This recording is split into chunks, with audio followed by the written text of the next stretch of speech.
Hay una habilidad increíble que tenemos y que usamos a cada segundo, casi sin darnos cuenta, la de anticipar lo que va a pasar. Y no es magia ni nada parecido, es un auténtico superpoder de nuestra mente. Y hoy vamos a descubrir cómo funciona exactamente. Esa es la pregunta del millón, ¿verdad? ¿Cómo lo hace nuestro cerebro?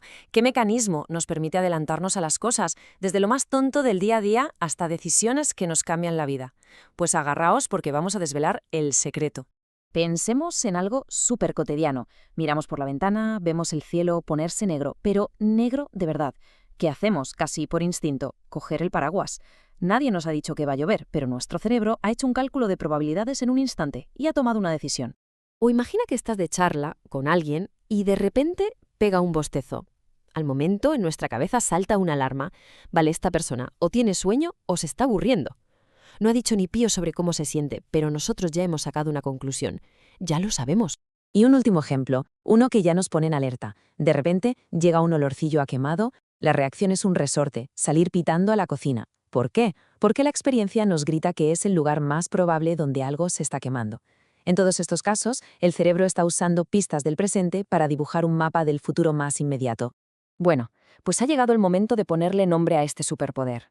Y es que al entender cómo se llama y cómo funciona, vamos a descubrir una de las herramientas más básicas y potentes de nuestro pensamiento. Pues aquí lo tenemos. Se llama razonamiento inductivo. Dicho de una forma sencilla, es el arte de aprender del pasado para poder movernos por el futuro. Consiste en coger pequeñas piezas de información, observaciones concretas que hemos ido acumulando, y con ellas construir una teoría sobre cómo funciona el mundo. A ver, esto funciona como una receta de 3 pasos muy sencillos. Vamos a verlo con un ejemplo. Paso 1, la observación. Vemos unas cuantas fresas maduras. Las miramos, las olemos. Paso 2, la detección de patrones. Aquí es donde el cerebro hace su magia y dice, oye, un momento, todas las fresas con este aspecto rojo y brillante que he probado estaban buenísimas.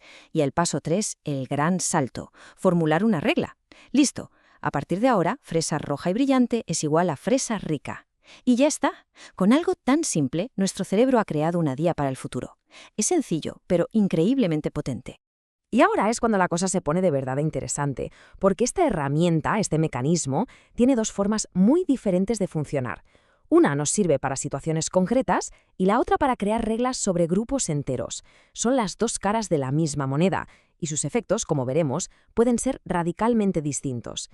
Esta frase lo clava, es la clave de todo, resume a la perfección esa dualidad.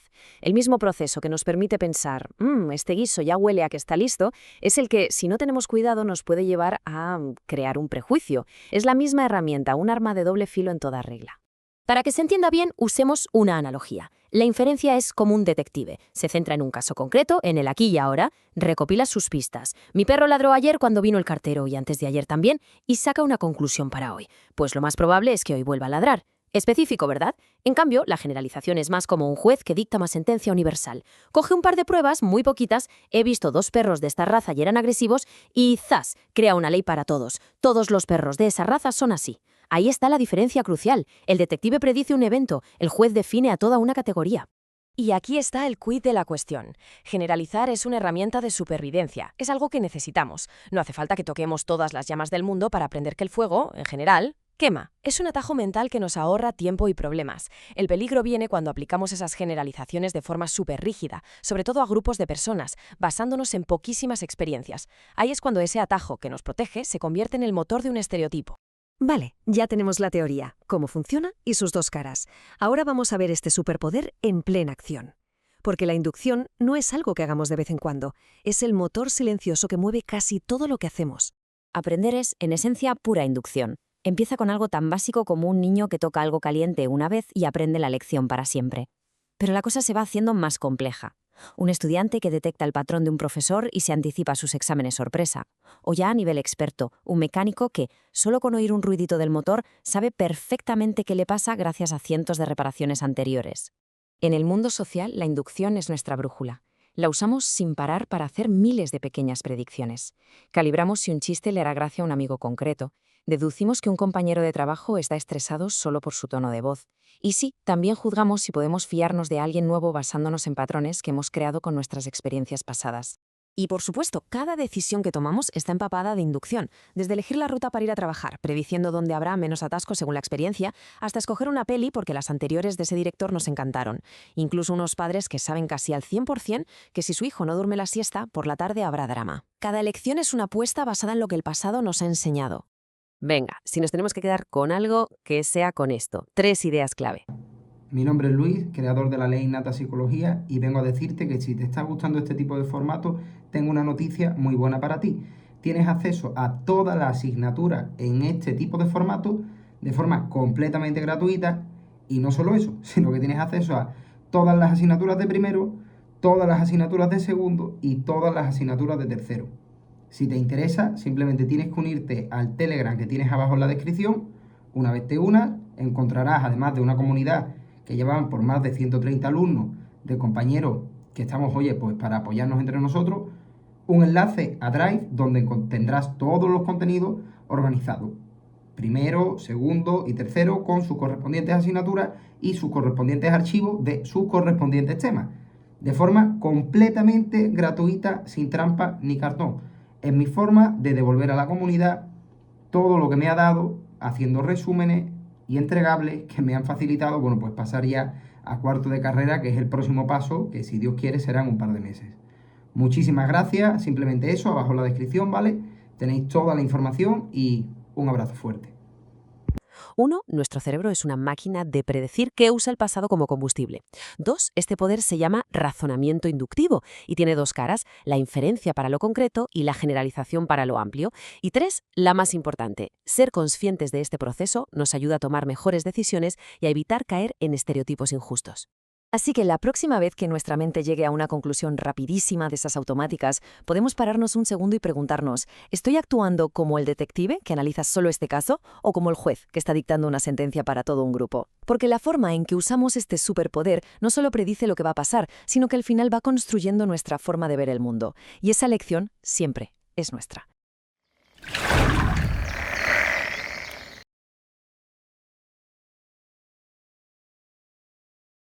Muy buenas. Hoy vamos a hablar de algo alucinante, un superpoder mental que usamos constantemente, cada segundo, sin darnos ni cuenta. La predicción. Sí, esa capacidad casi mágica de saber qué va a pasar justo después. A ver, vamos a pararnos un momento a pensar en esto. ¿Cómo sabemos lo que va a pasar? Y no hablo de predecir el futuro en plan bola de cristal, sino de esas pequeñísimas certezas que nos guían en nuestro día a día. Por ejemplo, esto. Coges una taza de café recién hecho. Das por sentado, pero por sentadísimo, que va a estar caliente. Ni se te pasa por la cabeza tener que comprobarlo, ¿a que no? ¿O qué me dices de esto? ¿Que el móvil se va a cargar en cuanto lo enchufes a la corriente? Es otra de esas micropredicciones, una certeza que damos por hecha sin más.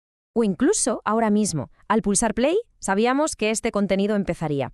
Son predicciones constantes, automáticas, que nuestro cerebro hace para que podamos funcionar por el mundo sin que nos dé un cortocircuito. Pues bien, este superpoder tiene un nombre técnico y es inducción. Básicamente es el proceso de usar nuestras experiencias pasadas para, digamos, hacer apuestas bastante seguras sobre el futuro. Es, en el fondo, el motor que mueve nuestro conocimiento práctico del día a día. Vale, esta va a ser la hoja de ruta de hoy. Empezaremos viendo este superpoder cotidiano. Luego nos meteremos en una paradoja filosófica que lo pone en jaque. Veremos cómo la ciencia moderna lo resuelve, cómo aprende nuestro cerebro a ver el futuro y, para terminar, un resumen con los 3 puntos clave. ¡Vamos al lío! Y aquí, claro, es donde llega el giro de guión. Porque allá por el siglo XVIII, un filósofo, David Hume, encontró un problema, un fallo garrafal en nuestro superpoder. Una especie de glitch en el sistema que se conoce como el problema de la inducción.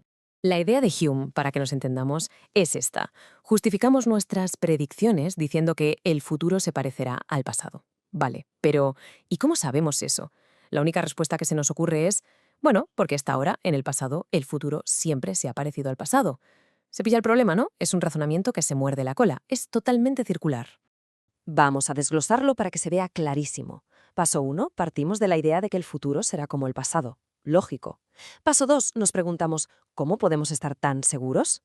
Y paso 3, nuestra única justificación es que, hasta hoy siempre ha sido así. Y ¡zas! Ahí está la trampa, el paso 4.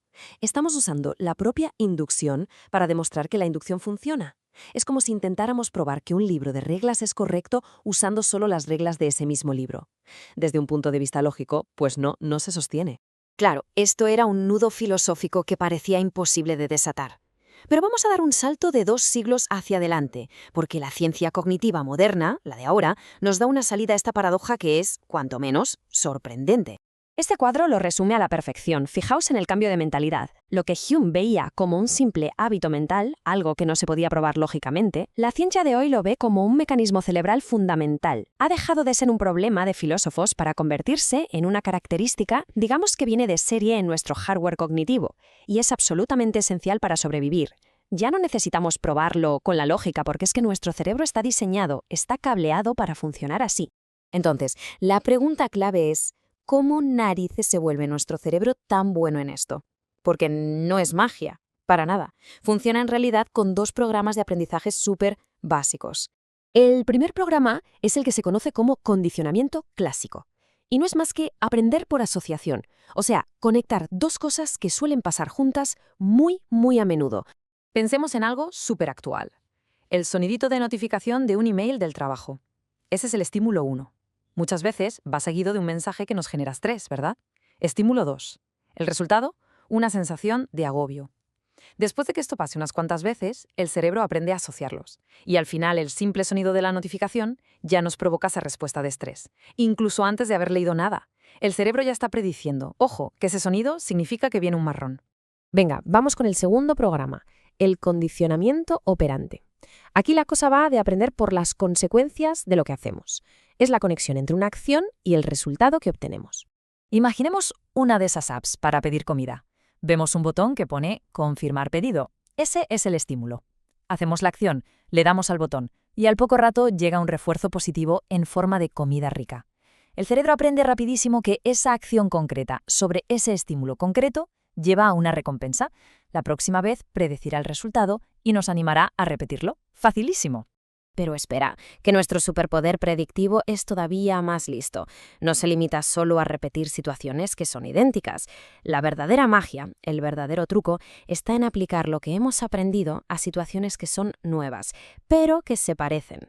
Y a esto se le llama, técnicamente, generalización de estímulos. Es esa habilidad increíble del cerebro para coger una predicción que ya ha aprendido y aplicarla a un contexto nuevo que se parece al original. Vamos, es la razón por la que no tenemos que aprender a abrir cada puerta del mundo desde cero, una por una. Y lo más fascinante es que esto no pasa de cualquier manera. No, sigue una regla, lo que se conoce como la ley universal de la generalización. Lo que nos viene a decir es que la fuerza de nuestra predicción va bajando de forma muy predecible cuanto menos se parece la situación nueva a la original. Si el estímulo es exactamente el mismo, la respuesta es del 100%. Si es muy parecido, la respuesta es alta, pero un poco menos. Y si solo se parece un poquito, pues la respuesta es mucho más débil. Tiene todo el sentido del mundo. En definitiva, la conclusión es súper intuitiva. Cuanto más se parezca una situación de ahora a una experiencia que ya hemos vivido, con más seguridad nuestro cerebro va a hacer la misma predicción. La similitud, podríamos decir, es la moneda de cambio de la inducción. Muy bien. Pues ya para ir cerrando, vamos a condensar todo esto en 3 ideas clave para que quede todo bien atado. Primero, la inducción es ese superpoder que tiene nuestro cerebro para predecir el futuro basándose en el pasado. Segundo, la paradoja de Hume nos enseñó que lógicamente es un razonamiento circular, pero a nuestro cerebro le da igual, está programado así para sobrevivir. Y tercero, no solo repetimos, sino que generalizamos nuestras predicciones a situaciones nuevas gracias a esa ley universal de la similitud. Y para terminar, una pregunta para la reflexión. ¿Qué predicción ha hecho nuestro cerebro en los últimos 5 minutos sin que nos hayamos dado ni cuenta? Pues probablemente que este análisis iba a llegar a su fin. Y como podemos ver, una vez más, ha acertado.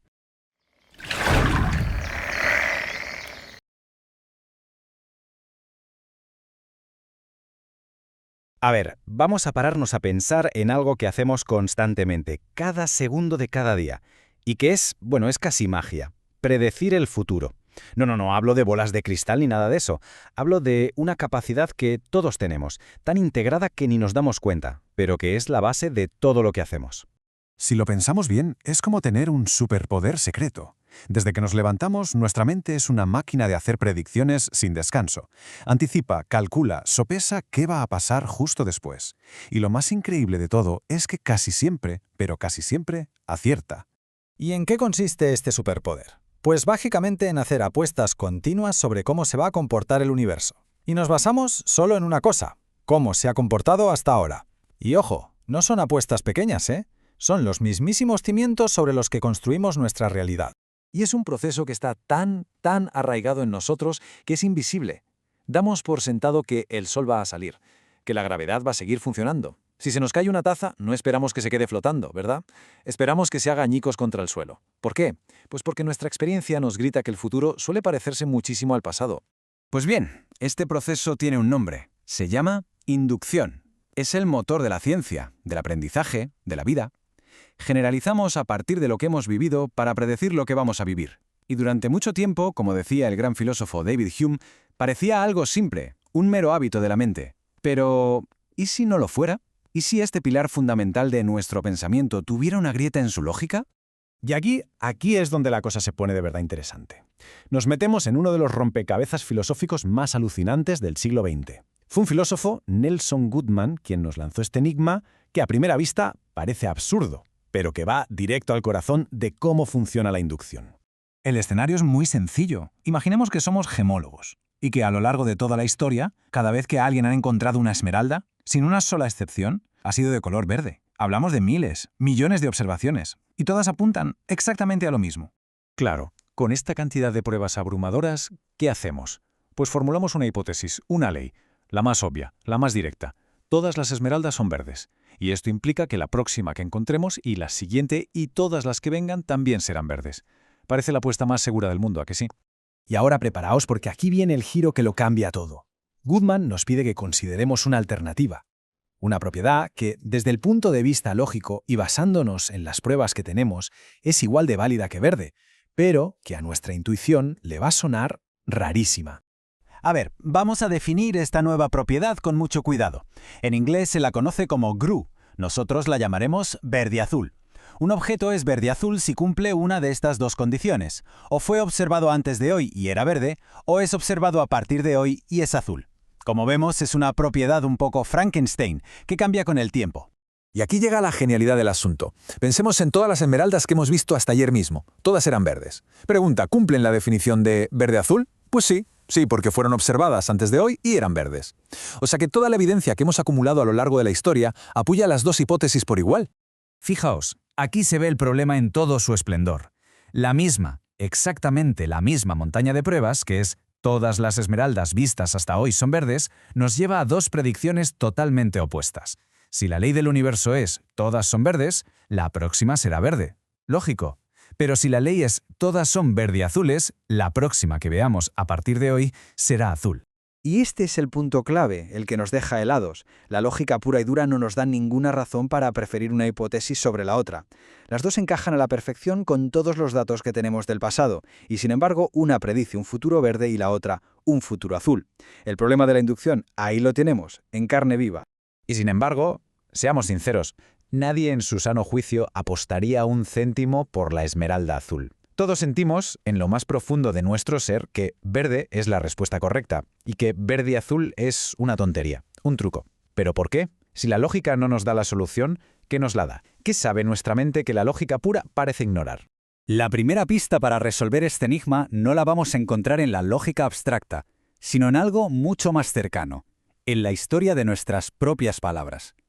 Goodman propuso una idea clave que llamó entrenchment, que podemos traducir más o menos como consolidación o arraigo.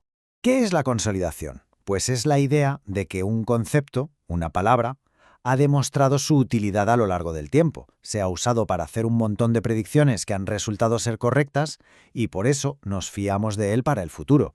No es una cuestión de lógica, sino de tener un buen historial. Así que comparémoslos. Verde es un concepto que está súper consolidado. Lo hemos usado para hacer predicciones sobre miles de cosas, no solo esmeraldas. Es un veterano en nuestro sistema de pensamiento. Verde y azul, en cambio, acaba de llegar. Es un concepto artificial, inventado para este problema. Nunca se ha usado para una predicción con éxito. Nuestra mente, que es muy práctica, elige la herramienta con el mejor currículum. Y la segunda pista complementa a la primera. No es solo una cuestión de nuestro lenguaje, sino de cómo pensamos que el propio mundo está organizado. Otro filósofo, W.V.O. Quinn, nos dio la idea de las clases naturales. Una clase natural no es un grupo cualquiera que se nos ocurre. Es una categoría que de verdad parece corresponder a una división real de la naturaleza. Los miembros de esa clase comparten un montón de propiedades profundas, no solo una cosa superficial. Y por eso, lo que aprendemos de un miembro podemos proyectarlo, o sea, generalizarlo, a los demás. El ejemplo de las manzanas es perfecto para entenderlo. Manzana es una clase natural fantástica. Si estudio una manzana, aprendo sobre su sabor, su composición, y puedo suponer, con mucha seguridad, que otras manzanas serán parecidas. Ahora, pensemos en la categoría no manzanas. ¿Qué tienen en común un coche, el planeta Júpiter y la idea de justicia? Absolutamente nada, solo que no son una manzana. Es una categoría inútil para predecir nada. Y esto nos devuelve al enigma. La propiedad verde nos ayuda a agrupar a las esmeraldas en una clase natural. Comparten estructura química, cristalina y color. En cambio, verde y azul nos crea una categoría monstruosa, artificial. Mete en el mismo saco a las esmeraldas que vimos ayer y, por ejemplo, a los zafiros que podríamos ver mañana. No hay nada en el mundo real que una a esas cosas. Y nuestra mente, intuitivamente, lo sabe y lo rechaza de plano. Entonces, después de este viaje mental por esmeraldas verdes y verdeazules, ¿con qué nos quedamos? Pues hemos descubierto algo fundamental, que nuestra increíble habilidad para anticipar el futuro no es un simple ejercicio de lógica. La clave de todo es que nuestro cerebro no es un ordenador lógico y perfecto. Es una máquina de supervivencia y es muy pragmática. Prefiere usar las herramientas conceptuales que han demostrado que funcionan, las que están consolidadas y las que parecen cortar la realidad por sus juntas naturales. Descartamos las posibilidades lógicas que son absurdas porque evolutivamente no nos han servido de nada. Así que, en resumen, la inducción es nuestro superpoder para predecir el futuro. Pero este superpoder se encuentra con paradojas como la de verde y azul, que la lógica no puede resolver por sí sola. Y la solución es que nuestro cerebro es más listo y elige sus herramientas basándose en el historial de éxito y en si reflejan categorías reales del mundo. Y todo esto nos deja con una pregunta final, para darle vueltas. Si nuestra confianza en algo tan básico como el color de una piedra preciosa no se basa en la lógica pura, sino en la costumbre y la utilidad, ¿en cuántas otras áreas de nuestra vida nuestras certezas más firmes dependen de estos mismos atajos mentales, de estos hábitos de pensamiento que actúan en la sombra? La respuesta a la verdad podría sorprendernos.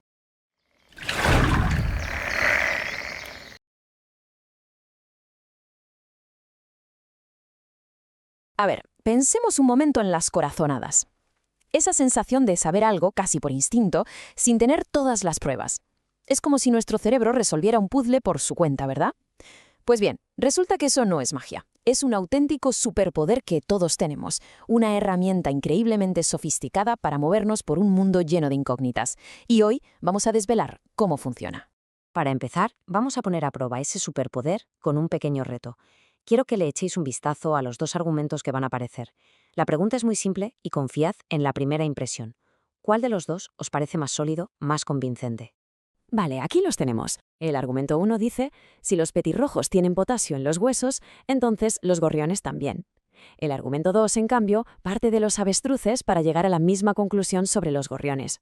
Misma conclusión, pero ¿a que uno de los dos suena mucho mejor que el otro? Si habéis pensado que el de los petirrojos es más convincente, no sois los únicos. Es lo que piensa la gran mayoría. Y la razón, el porqué de esa intuición, es justo el superpoder que vamos a analizar. Bueno, pues ese clic mental, esa preferencia casi automática por el primer argumento, tiene nombre y apellidos. Se llama inducción categórica. Y ojo que, aunque el nombre suena un poco rimbombante, es algo que hacemos constantemente, todos los días, sin darnos ni cuenta. Es la base de cómo aprendemos y aplicamos lo que sabemos. Dicho de una forma más sencilla, la inducción categórica es el arte de hacer suposiciones con fundamento. Vemos una propiedad en una categoría, los petirrojos, y nuestro cerebro dice, oye, si esto es así para los petirrojos, es bastante probable que también lo sea para los gorriones, que se le parecen un montón. No es una certeza matemática, claro, es una apuesta, una inferencia lógica que hacemos en una fracción de segundo. Venga, vamos a meternos en faena. Para ver cómo funciona este mecanismo por dentro, vamos a imaginarnos que somos detectives mentales. Y como buenos detectives, tenemos nuestro propio kit de herramientas. Vamos a abrirlo y a ver qué hay dentro. Pues resulta que todo este proceso se basa solo en dos piezas. Primero, tenemos la pista, lo que en términos técnicos se llama la premisa. Es la información de partida, el hecho que conocemos. En nuestro ejemplo, Los petirrojos tienen potasio en los huesos. Y segundo, la deducción, es decir, la conclusión. Es el salto lógico que damos, la nueva idea que generamos. Ah, pues entonces los gorriones también. Pista y deducción. Así de simple, pero increíblemente potente. Vamos con otro caso, un poco diferente. Fijaos en este argumento. La premisa es, los niños usan GABA como neurotransmisor. La conclusión, por lo tanto, las niñas usan GABA como neurotransmisor. A primera vista parece un razonamiento bastante lógico, ¿no? Pues aquí es donde viene la parte más ingeniosa de cómo los científicos estudian todo esto. Seguramente al leer lo de GABA, más de uno ha pensado, un momento, ¿y qué narices es el GABA? Y es normal. A no ser que seamos especialistas en neurociencia, es un dato que se nos escapa. Pues ahí está la gracia. Esa duda, ese no saber exactamente qué es, no es un fallo. Al contrario, es justo la clave del experimento. Los científicos tienen un nombre para esto: predicado vacío. Es una propiedad que suena totalmente plausible, pero que la mayoría de la gente no conoce de memoria. Cosas como tener alta concentración de potasio o usar GABA. ¿Y por qué es una herramienta tan útil? Porque nos obliga a usar la lógica pura y dura. No podemos hacer trampa y buscar la respuesta en la memoria. Tenemos que basar el juicio únicamente en la relación que vemos entre las categorías. Perfecto. Ahora que tenemos esta pieza en nuestro kit de detective, volvamos al misterio original, el de los pájaros. Recordemos la pregunta. ¿Por qué el argumento del petirrojo nos sonaba mucho mejor que el del avestruz? Pues la respuesta es sorprendentemente simple y se basa en una regla de oro que nuestro cerebro usa sin parar: la similitud. La cosa es así de sencilla. La fuerza de nuestra conjetura depende casi por completo de cuánto se parecen las dos categorías que estamos comparando. Es como una apuesta que hace el cerebro. Si estas dos cosas se parecen en A, B y C, lo más probable es que también se parezcan en D. A mayor parecido, mayor confianza tenemos en la inferencia. Y aquí se ve de maravilla.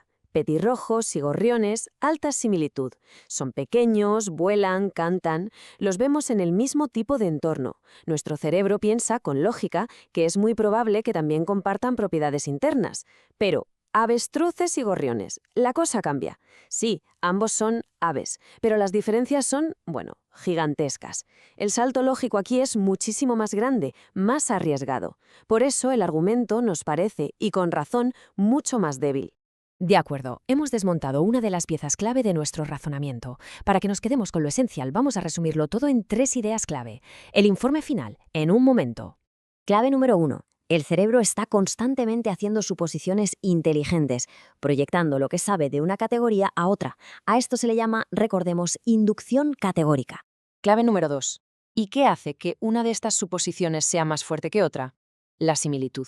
A más parecido entre dos grupos, más fuerte y segura nos parece la inferencia que hacemos. Y la tercera clave, para poder estudiar esto sin que la memoria interfiera, los científicos usan los predicados vacíos. Propiedades que suenan creíbles, pero que no conocemos, forzándonos a usar la lógica pura. Así que, la próxima vez que tengamos una corazonada, esa sensación de que esto tiene que ser así, ya sabemos que no es magia. Es nuestro detective mental interno, trabajando a toda velocidad, comparando categorías y buscando similitudes. Y esto, claro, nos deja con una pregunta final para reflexionar. Ahora que somos conscientes de este atajo mental, ¿dónde más está funcionando? ¿En nuestras opiniones? ¿En las decisiones que tomamos cada día? ¿De qué manera está moldeando nuestra visión del mundo sin que ni siquiera nos demos cuenta?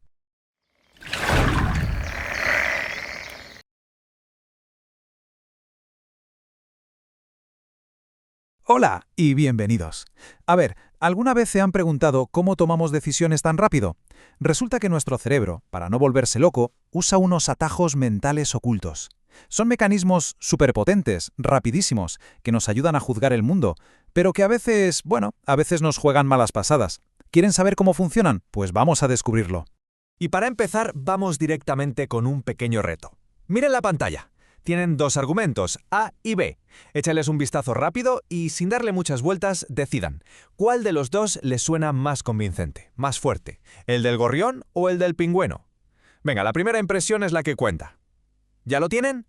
Vale, pues quédense con esa respuesta en la cabeza. Bueno, si se han inclinado por el argumento A, el del gorrión, que sepan que están en buena compañía, es lo que elige la inmensa mayoría de la gente. Y no es ninguna casualidad. Acaban de experimentar en sus propias carnes uno de los atajos mentales más comunes, el atajo del prototipo. Confiamos mucho más en los ejemplos que consideramos de libro. Y aquí está el nombre técnico del asunto. Se llama tipicidad de la premisa. es que nuestro cerebro es una máquina de buscar patrones. Funciona así. Si algo es verdad para un ejemplo que considera el embajador perfecto de una categoría, como un gorrión para la categoría aves, pues da por hecho que seguramente será verdad para todas las demás. El gorrión, en nuestra mente, es el ave por excelencia. Para que se entienda mejor, imaginen que la categoría aves es como un sistema solar. Pues bien, en el centro, como si fuera el Sol, ahí estaría el gorrión. Lo tiene todo. Vuela, es pequeño, canta. Es la imagen mental que todos tenemos de un pájaro. Pero claro, en la órbita más lejana, casi perdido en el frío del espacio, está el pingüino. Es un ave, por supuesto, pero es rara, es atípica, ni siquiera vuela. Por eso, nos cuesta tanto usarlo como punto de partida para afirmar algo sobre todas las aves. Esta frase es básicamente la voz de nuestro cerebro usando este atajo. Es esa intuición que nos dice, oye, si le pasa a un gorrión, que es el pájaro más normal del mundo, pues seguramente le pasará a todos. El gorrión nos da seguridad, el pingüino, en cambio, nos hace dudar. Es una manera súper eficiente de sacar una conclusión sin tener que analizar a las miles de especies de aves que existen. De acuerdo. ¿Listos para la segunda ronda? Aquí la cosa se pone un poco más interesante. Misma dinámica. ¿Qué argumento les parece más sólido? Si leones y tigres tienen una propiedad desconocida, la propiedad X, ¿es más probable que todos los mamíferos la tengan o si quienes la comparten son un león y un hámster? Piénsenle un momento. ¿Nos vamos con la A o con la B? Pues sorpresa, porque aunque nos pueda parecer un poco raro, el argumento que tiene más fuerza es el B, el de los leones y los hámsteres. Y esto pasa por otro atajo mental fascinante que de hecho complementa al anterior. Se trata de la fuerza de la diversidad. El término científico es efecto de diversidad de las premisas. Suena un poco denso, pero la idea es súper simple y muy potente. Si una misma característica aparece en dos miembros de un grupo que no se parecen en nada, nuestro cerebro hace clic y piensa, ostras, si algo tan distinto como un león y un hámster tienen esto en común, es muy probable que sea algo general de todos los mamíferos. La clave de todo esto es la cobertura. Fíjense, un león y un hámster están en dos puntos completamente opuestos del mapa de los mamíferos. Uno es un depredador enorme y salvaje, el otro una mascota pequeñita. Al demostrar que la propiedad X está en dos extremos tan lejanos, es como si tiráramos una red enorme que cubre casi toda la categoría. La generalización, por tanto, parece mucho más segura. Y por el contrario, ¿qué pasa con los leones y los tigres? Pues que, aunque son imponentes, son casi primos hermanos. Viven, por así decirlo, en el mismo barrio dentro de la gran ciudad de los mamíferos, el de los grandes felinos. Si ambos tienen la propiedad X, nuestro cerebro se vuelve más cauto y piensa, bueno, a lo mejor esto es solo cosa de felinos grandes, no de todos los demás. El área que cubren es muy pequeña y muy específica. Vale, ya tenemos la teoría. Pero ¿cómo usamos esto en el mundo real, en nuestro día a día? Pues la respuesta es constantemente. Nuestro cerebro es un auténtico genio, de eso no hay duda, pero es un genio un poco vago. O mejor dicho, es ultra eficiente. Siempre va a buscar el camino más corto para llegar a una conclusión sin gastar energía de más. Y la gran pregunta es, ¿por qué evolucionamos para funcionar así? Pues muy sencillo, por pura supervivencia. En un mundo complejo y lleno de información, no podemos pararnos a hacer un análisis doctoral de cada decisión. Necesitamos hacer juicios rápidos para seguir adelante. Estos atajos nos permiten pasar de veo un ejemplo a creo que entiendo la regla en un abrir y cerrar de ojos. Y es que lo hacemos sin ni siquiera darnos cuenta. Por ejemplo, leemos la reseña de un comprador típico que dice que un móvil es fantástico. Y nos lo creemos. ¡Pum! Atajo del prototipo. Vemos que un político recibe el apoyo de un empresario y de un sindicalista, dos perfiles muy distintos, y pensamos que debe tener un apoyo muy amplio. ¡Pum! Atajo de la diversidad. Lo mismo nos pasa con las primeras impresiones, con las noticias o cuando decidimos si una peli será buena solo viendo un tráiler. Muy bien, ha sido un viaje intenso por los circuitos de nuestra mente. Para que no se nos olvide nada, vamos a destilarlo todo en 3 ideas clave. 3 titulares para que se queden con lo más importante. La primera clave. Lo típico nos da confianza. Nuestro cerebro le da muchísima más credibilidad a un argumento si viene de un ejemplo que consideramos el prototipo perfecto de una categoría. Segunda clave. La diversidad es sinónimo de fuerza. Si dos ejemplos que no tienen nada que ver comparten una característica, nos resulta mucho más fácil creer que esa característica se aplica a todo el grupo. Y tercera clave, y para mí la más crucial de todas. No hay que olvidar nunca que estos son atajos. Son herramientas de pensamiento rápido, superútiles, supereficientes, pero no son infalibles. A veces nos pueden llevar a sacar conclusiones equivocadas. Y ahora sí, para terminar, les dejo con una pequeña tarea, una pregunta para que se la lleven. Ahora que son conscientes de estos mecanismos, piensen un poco en el día de hoy. en qué decisiones, por pequeñas que sean, han utilizado el atajo del prototipo o el de la diversidad sin saberlo. Les animo a que se conviertan en detectives de su propia mente. Las respuestas, se lo aseguro, les van a sorprender. Gracias por habernos acompañado.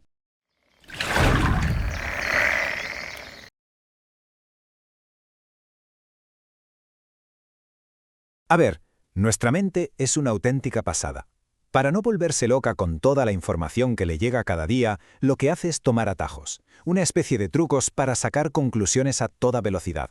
Pero claro, ¿qué pasa cuando esos atajos que están pensados para ser súper rápidos nos desvían un poco de la lógica pura y dura? Pues que a veces llegamos a conclusiones que son, fascinantes y totalmente en contra de lo que esperaríamos. Vamos a ver cómo funciona todo esto. Para empezar, qué mejor que poner a prueba uno de estos atajos con un pequeño acertijo.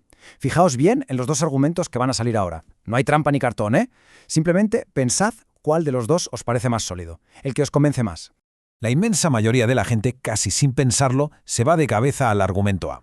Y a ver, tiene toda la lógica del mundo, ¿no? Un petirrojo es, pues eso, un pájaro de manual, el típico pájaro que te imaginas. Si él tiene una característica, da igual cual sea, parece bastante razonable pensar que todas las aves la tendrán. El argumento B, el del avestruz, como que nos suena más flojo, ¿verdad? Y aquí es donde la cosa se empieza a poner interesante de verdad. Porque esa intuición, esa sensación tan fuerte de que el primer argumento es mejor, en realidad está destapando una pequeña trampa lógica en la que nuestro cerebro cae una y otra vez. Este fenómeno tiene nombre, se conoce como la falacia de la inclusión, y en el fondo todo se reduce a que nuestro cerebro, en su afán por ir a lo rápido, le da muchísima más importancia a la similitud que a la lógica de las categorías. O sea, un petirrojo se parece un montón a nuestra idea de pájaro, mientras que un avestruz, pues no tanto. Venga, vamos a pararnos a pensarlo fríamente, solo con la lógica en la mano. Si aceptamos la conclusión del primer argumento, el que nos parecía más fuerte, y decimos, vale, si los petirrojos tienen esos huesos, todas las aves los tienen. Entonces, por pura definición, ya hemos aceptado que los avestruces también los tienen, porque los avestruces, por muy raros que nos parezcan, son aves, están metidos en el saco de todas las aves. Así que, lógicamente, el argumento B no puede ser más débil que el A. De hecho, es que está incluido en él. Y aquí viene la gran pregunta. A ver, si la conclusión sobre el avestruz ya está dentro de la conclusión general sobre todas las aves, ¿por qué narices nos parece más convincente el argumento sobre el todo que el argumento sobre una de sus partes? ¿Qué líos está haciendo ahí nuestro cerebro? Y esta tabla lo clava. Fijaos en las dos columnas. A la izquierda, el atajo mental. Como el petirrojo se parece mucho a un pájaro típico y el avestruz se parece poco, el argumento general nos parece más fuerte. Y a la derecha, la lógica pura y dura que nuestro cerebro se salta a la torera. El avestruz es un miembro de la categoría aves, por lo que la conclusión general ya lo incluye. Al final, la sensación de similitud le gana la partida a la lógica. Muy bien, dejemos la similitud y pasemos a otro atajo mental potentísimo. Este ya no va de lo típico que es un ejemplo, sino de algo que a nuestro cerebro le vuelve loco.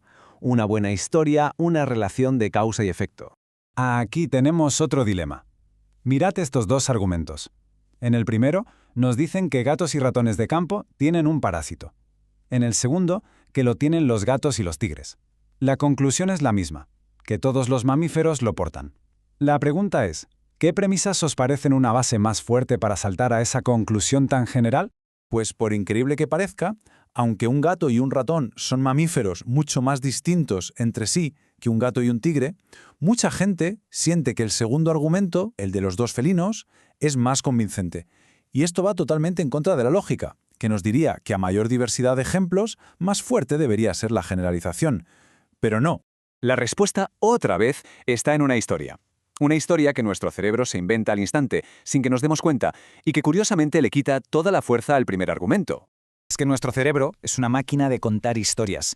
Lees gatos y ratones y ¡zas! Es casi imposible no pensar en esto. Los gatos se comen a los ratones. Y claro, si los ratones tienen el parásito, es súper fácil imaginar que los gatos lo pillan por eso. Esta explicación causal es tan clara y tan específica que convierte el caso en algo aislado, casi una anécdota de la cadena alimentaria, y no en una prueba de una propiedad de todos los mamíferos. Y ojo, que este poder de las historias es tan brutal que incluso algo tan simple como el orden en el que decimos las cosas puede cambiar por completo lo fuerte que nos parece un argumento, aunque los elementos sean los mismos. Este argumento nos entra solo, es súper potente. La historia es inmediata, los leones cazan gacelas. Si las gacelas tienen una proteína, pues es de cajón pensar que los leones la tendrán al comérselas. El vínculo causa-efecto hace que nos lo creamos. La historia funciona. Pero si le damos la vuelta, el argumento se nos cae con todo el equipo. De repente suena ridículo. La historia ha desaparecido. No se nos ocurre ninguna razón lógica por la que las gacelas vayan a obtener una proteína de los leones. Y como no hay una buena historia que lo apoye, el argumento nos parece muchísimo más débil. Entonces, ¿cuál es la idea principal de todo esto? Pues que nuestro razonamiento no es una máquina perfecta de lógica. Para nada. Está constantemente influenciado por dos fuerzas muy potentes que casi nunca vemos. Para que nos quede clarísimo, aquí está el resumen. Nuestro cerebro adora los atajos. Por un lado, la trampa de la similitud. Valoramos un argumento según lo mucho que un ejemplo se parece a nuestra idea mental, ignorando la lógica de las categorías. Y por otro, el poder de la causalidad. Buscamos desesperadamente una historia de causa-efecto, y si la encontramos, esa historia puede hacer que un argumento nos parezca súper fuerte o súper débil, independientemente de la lógica. Y esa es la reflexión final con la que nos tenemos que quedar. Estos atajos mentales están funcionando todo el rato, en todas partes, afectando nuestras opiniones y decisiones cada día. Así que la próxima vez que un argumento nos suene bien al instante, que nos parezca de cajón, quizá valga la pena pararse un segundo y pensar, ¿me convence por su lógica o porque se basa en una comparación muy simple o en una historia que suena muy bien?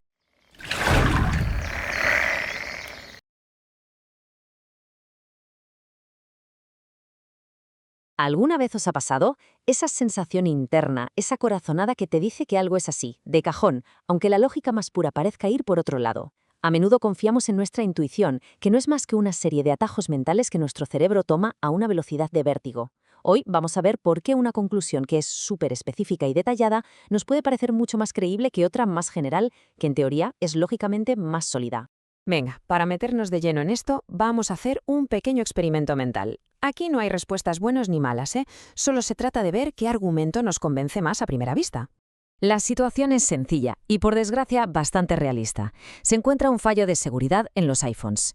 A partir de esta única información, vamos a plantear dos posibles conclusiones. Hay que prestar mucha atención a cuál de las dos nos parece así, de primeras, más plausible. Y aquí los tenemos. Por un lado, el argumento A, que es súper general. Si el iPhone falla, entonces todos los productos de Apple podrían estar en riesgo. Por otro lado, el argumento B, que es mucho más específico. Si el iPhone falla, su primo hermano, el iPad, probablemente también lo haga. A ver, vamos a pararnos un segundo. Si lo pensamos fríamente, el argumento A ya incluye al B. O sea, si todos los productos son vulnerables, pues el iPad por definición también lo es. Y sin embargo, para la mayoría de la gente el argumento B suena mucho, pero que mucho más potente, más convincente. La pregunta del millón es, ¿por qué nuestro cerebro hace esto? Bueno, para intentar entender este fenómeno tan curioso, vamos a explorar una primera teoría. Imaginemos por un momento que nuestro cerebro es como un gran archivador de estos de oficina, que va organizando todo lo que percibe en diferentes categorías. Este es el llamado modelo de cobertura por similitud. La idea, básicamente, es que cuando queremos sacar una conclusión nos fijamos en dos cosas. Primero, en lo parecidas que son las cosas entre sí y segundo, en cómo de bien esa información que tenemos representa la categoría general. Por ejemplo, si nos hablan de los iPhones, nuestro cerebro saca la carpeta de productos de Apple. El proceso mental según este modelo sería algo así. Primero, el cerebro dice, a ver, ¿cuánto se parecen un iPhone y un iPad? Y la respuesta es, muchísimo. Punto a favor. Pero luego hace un segundo paso y se pregunta, vale, ¿y el iPhone representa bien a todos los productos de Apple? Y aquí es donde la cosa empieza a flojear, porque un iPhone no se parece tanto a un MacBook o a un HomePod, ¿verdad? Y aquí está el gran problema. Este modelo del archivador se queda corto, no nos sirve para explicar por qué preferimos la conclusión sobre los iPads. De hecho, según su lógica, el argumento más amplio, el de todos los productos, debería parecernos totalmente aceptable, porque al final se basa en la categoría general. Pero nuestra intuición dice que no, así que este modelo no acaba de funcionar. Pasemos entonces a una segunda idea. ¿Y si el cerebro no actúa tanto como un archivador, sino más bien como un detective súper meticuloso que va por ahí buscando pistas y conexiones que las cosas tienen en común? Esta es la teoría de la cobertura de características. A diferencia de la anterior, esta teoría le quita importancia a las grandes etiquetas, a las categorías. En su lugar se centra en algo mucho más tangible, las características concretas que dos cosas comparten. La fuerza de una conclusión, por tanto, no dependería de si ambos están en la carpeta Productos de Apple, sino de cuántos detallitos tienen en común. Y aquí es donde esta teoría de repente encaja como un guante. Pensemos en el iPhone y el iPad. La lista de cosas que tienen en común es larguísima. El sistema operativo es básicamente el mismo, los chips son de la misma familia, ambos usan la misma App Store, la forma de usarlos es casi idéntica. Vamos, que la cantidad de características que se solapan es tan grande que nuestro cerebro hace la conexión de forma casi automática. Y ahí lo tenemos, misterio resuelto. La razón por la que el argumento B nos parece mucho más potente es porque nuestro cerebro detective ve un montón de pistas compartidas de características comunes entre el iPhone y el iPad. Esa conexión es real, es palpable, es fuerte. En cambio, el vínculo entre un iPhone y todos los productos de Apple es mucho más abstracto, más débil, porque las características que comparte con, por ejemplo, un MacBook son muchas menos. Visto lo visto, vamos a poner los dos modelos cara a cara a ver cuál de los dos se lleve la palma a la hora de explicar cómo pensamos. Esta tabla lo deja clarísimo. A la izquierda el modelo del archivador, centrado en categorías generales, que ya vimos que se atascaba y no conseguía explicar nuestra intuición. Y a la derecha el modelo del detective, que al enfocarse en los detalles específicos y compartidos da justo en el clavo. Explica perfectamente por qué la conexión iPhone-iPad nos parece tan sólida. El resultado es evidente. El enfoque basado en los detalles gana por goleada. Y esta es la idea fundamental. Nuestra mente, en el fondo, es muy pragmática. Cuando tiene que elegir, prefiere una conexión fuerte y basada en pruebas tangibles, como son las características compartidas, que una generalización que, aunque sea lógicamente correcta, es demasiado abstracta. Es un atajo mental súper eficiente, aunque a veces nos lleve a cometer lo que se conoce como una falacia de inclusión. Bueno, para quedarnos con lo más importante, recordemos estos 3 puntos. Primero, nuestra intuición le da un valor enorme al parecido entre las cosas. Segundo, que el cerebro no tiene una única forma de razonar, sino que utiliza diferentes modelos. Y tercero, y quizá lo más importante, que un argumento que está lleno de detalles compartidos puede ser increíblemente persuasivo, incluso si va en contra de la lógica más estricta. Y todo esto nos deja con una pregunta final para darle una vuelta. Ahora que somos conscientes de este mecanismo, ¿en qué otras áreas de nuestra vida, desde lo que compramos en el súper hasta las opiniones políticas que nos formamos, nuestro detective de detalles interior podría estar tomando las riendas sin que ni siquiera nos demos cuenta?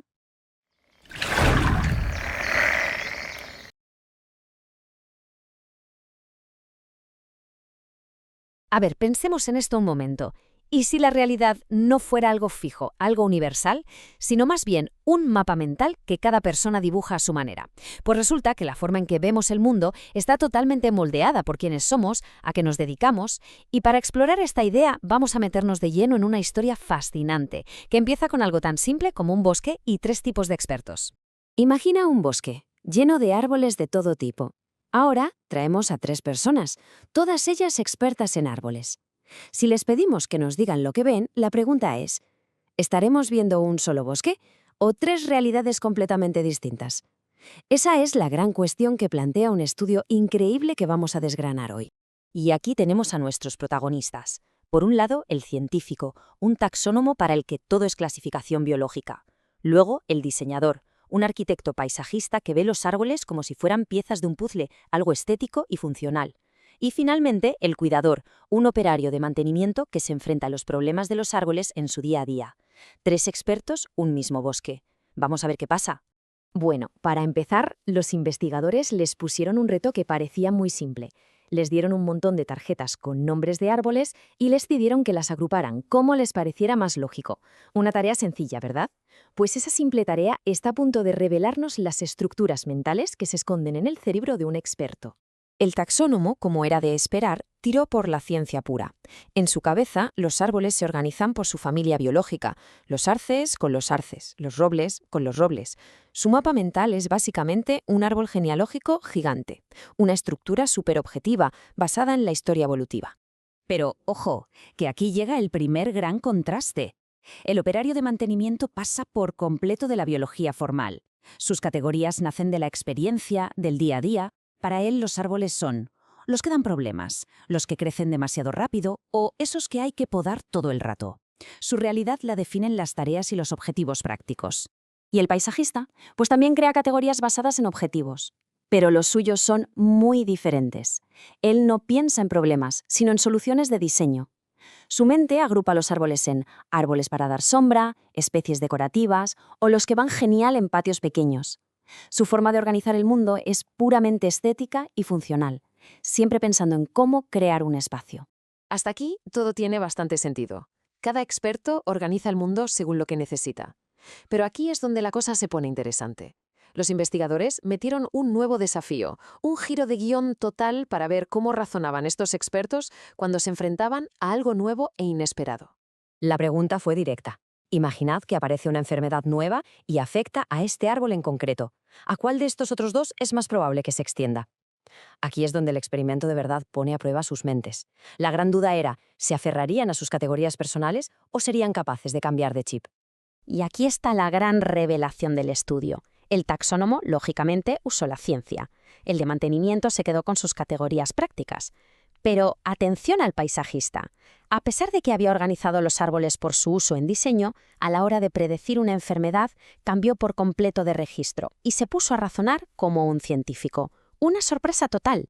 Y este es el punto clave de todo el asunto. Los paisajistas demostraron una flexibilidad mental increíble. Entendieron que su mapa mental de diseño era perfecto para planificar un jardín, pero que ante un problema biológico, como una enfermedad, había que dejar ese mapa a un lado y sacar la herramienta correcta, el mapa de la ciencia. Supieron elegir el marco de pensamiento adecuado para la situación. Este estudio, claro, no va solo de árboles. Lo que hace es abrirnos una ventana para entender cómo funciona el razonamiento humano. Vamos a ver un par de conceptos clave que explican este fenómeno tan curioso. Este proceso tiene un nombre. Se llama inducción categórica. Y es un atajo mental que usamos todos los días sin darnos ni cuenta. Si sabemos que la mayoría de los pájaros vuelan y vemos un pájaro que no conocemos, lo primero que pensamos es que vuela. Usamos la categoría pájaro para hacer una predicción. En el estudio pasó exactamente lo mismo. Si una enfermedad afecta a un arce, es lógico pensar que afectará a otros árboles de su misma familia, como otro arce, antes que a un pino. La categoría nos ayuda a predecir.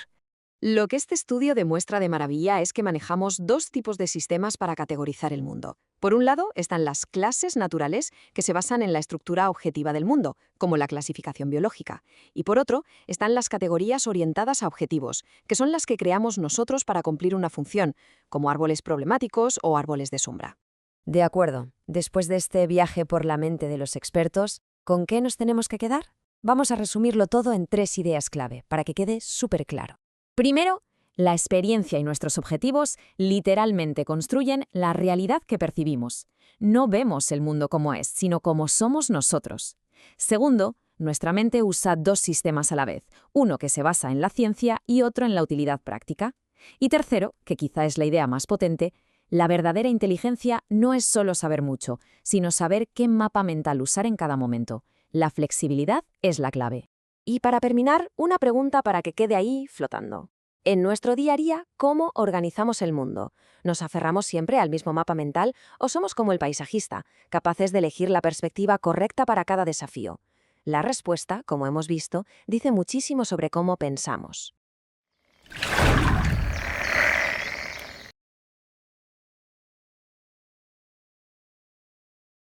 Hoy vamos a meternos de lleno en un atajo fascinante que toma nuestra mente, uno que a menudo prefiere una historia que suene bien, que sea convincente, por encima de la fría y dura lógica. A ver, para empezar, un pequeño acertijo mental. Pensemos en una persona, Alex. Le flipa la ciencia ficción, programa en sus ratos libres y va a eventos de tecnología. Con estos datos, ¿qué parece más probable? Opción A, Alex es contable. Opción B, Alex es contable y además le da a los videojuegos. Dejemos la respuesta ahí, en el aire, un momentito, que luego volvemos. Y ahora, para entender de verdad este fenómeno, vamos a sumergirnos en un experimento mental que es ya un clásico. Un caso que, la verdad, revela este hábito de nuestra mente de una forma espectacular.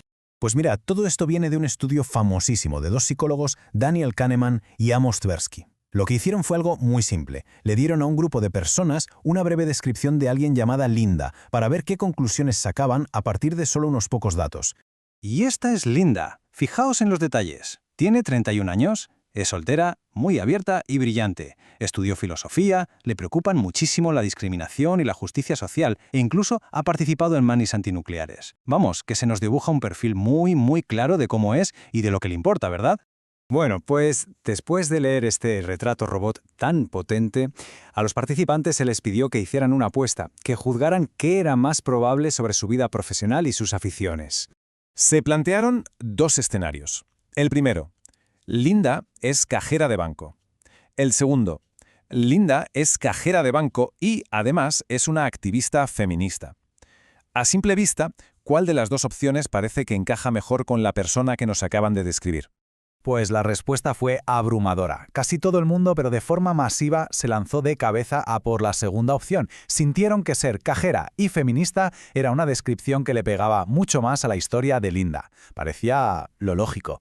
Y aquí, ojo, aquí es donde viene el giro de guión.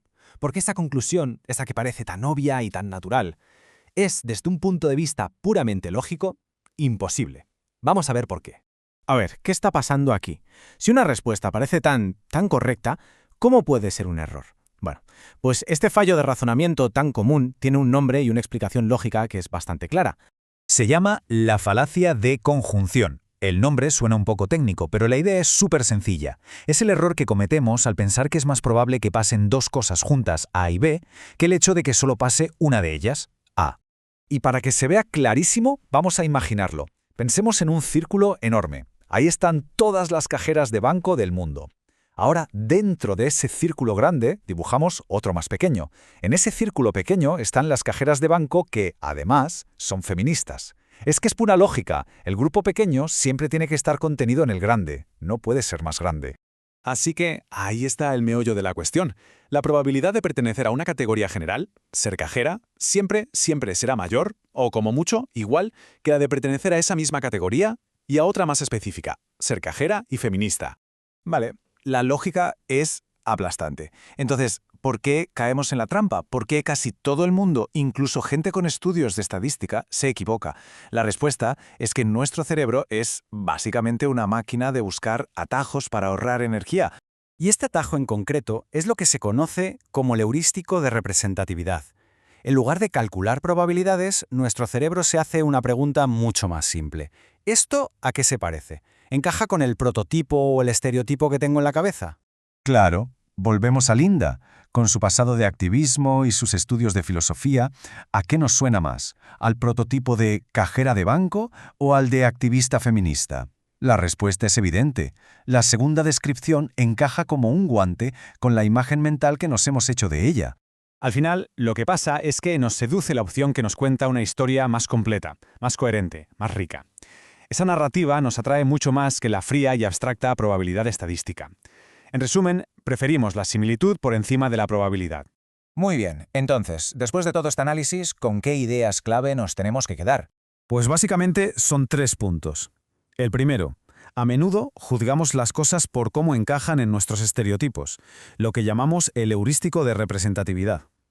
Segundo, que esto nos puede llevar a trampas lógicas, como la falacia de conjunción. Y tercero, y quizá lo más importante, que nuestro cerebro a veces prefiere una buena historia, una que suene bien, aunque vaya en contra de la realidad estadística. Y esto nos deja con una última pregunta para reflexionar. ¿En qué momentos de nuestra vida, ya sea en decisiones grandes o pequeñas, hemos podido elegir una historia que nos convencía más por encima de la opción que, aunque quizá menos atractiva, era en realidad la más lógica o probable? Es algo que desde luego da que pensar.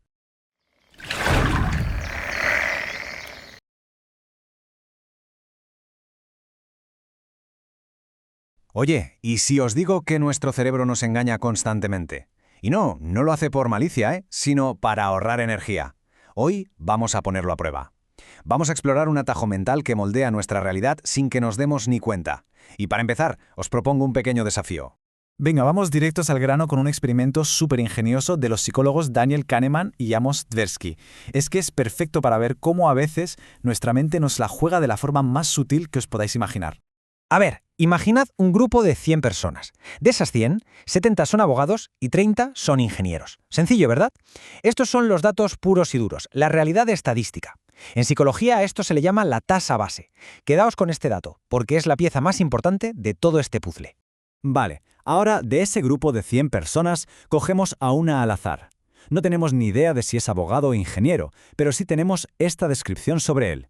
Leedla con atención, porque aquí es donde empieza el juego de verdad. Tomémonos un segundo para pensar. ¿Qué dice la intuición? Seguramente algo muy claro, ¿a que sí? Pero, ¿y qué dicen los números que vimos al principio? Justo este conflicto, este tira y afloja entre la historia que nos cuentan y la estadística pura, es la clave de todo. Si habéis pensado, ingeniero, pero vamos, clarísimo. Tranquilos, es lo más normal del mundo. Acabáis de caer en la trampa de un atajo mental increíblemente potente que nuestro cerebro usa sin parar para intentar dar sentido al mundo. Pues bien, este es su nombre oficial, la heurística de representatividad. Dicho de una forma más sencilla, nuestro cerebro no se ha puesto a calcular las probabilidades del 70-30, que va, ha hecho algo mucho más rápido. Comparar la descripción de Jack con la imagen mental, con el estereotipo que tenemos de lo que es un ingeniero. Esto nos enseña la batalla interna que se libra en nuestro cerebro. Por un lado está la lógica fría de los números. Recordad, hay más del doble de abogados en el grupo. Y por otro, una historia que encaja a la perfección con un estereotipo. ¿Adivináis cuál de los dos suele ganar? El punto clave es este.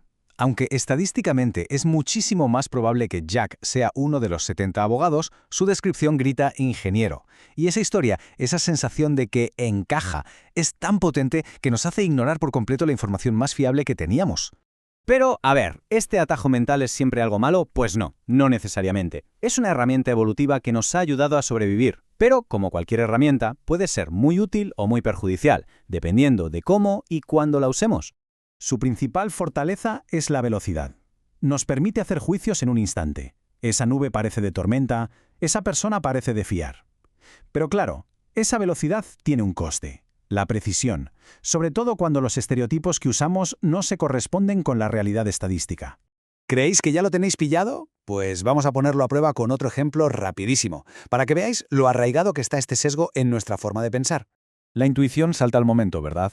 Una persona con un doctorado representa a la perfección el prototipo de lector del New York Times. Alguien culto, informado. Pero de nuevo, paremos un segundo y pensemos en los números fríos.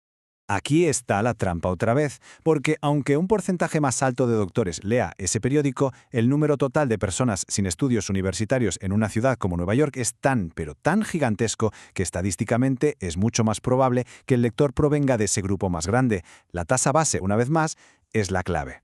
Vale, y todo esto no son solo acertijos, ¿eh? Este mecanismo mental está funcionando ahora mismo, en nuestro día a día, influyendo en absolutamente todo, desde qué vino compramos en el súper hasta cómo juzgamos a otras personas. Este patrón se repite sin parar. Elegimos un vino porque la etiqueta es elegante y parece de calidad, ignorando las veces que hemos probado vinos fantásticos en botellas sencillas. Vemos a una pareja feliz en redes sociales y damos por hecho que su matrimonio es perfecto, olvidando que la tasa base de divorcio es altísima. Es el mismo error una y otra vez. Juzgamos por la apariencia que nos parece representativa, no por la realidad estadística. Y aquí es donde este atajo mental deja de ser un juego y se vuelve realmente peligroso. Pensemos en los prejuicios. La cantidad de extremistas en cualquier grupo de población es mínima, casi invisible estadísticamente, como se ve aquí en el gráfico. Pero si las acciones de unos pocos se convierten en la historia representativa de todo un colectivo, ignoramos la realidad abrumadora de que la inmensa mayoría de la gente no tiene absolutamente nada que ver con eso. Muy bien, entonces, si destilamos todo esto, ¿cuáles son los puntos cruciales que deberíamos recordar para ser un poco más conscientes de cómo funciona nuestra mente? Venga, resumiendo, estas son las 3 claves. Primero, juzgamos por la historia. Nuestro cerebro prefiere una narrativa que encaje antes que los datos. Segundo, ignoramos las tasas base, o sea, nos olvidamos de las estadísticas reales, del panorama general. Y tercero, y súper importante, esto tiene consecuencias reales, desde qué compramos hasta cómo vemos el mundo y a los demás. Y con esto queda una pregunta en el aire. ¿Qué historia, qué estereotipo podría estar influyendo en la última decisión importante que se ha tomado? Ser conscientes de este atajo mental no nos hace inmunes, claro que no, pero es el primer paso, y el más crucial para empezar a tomar el control.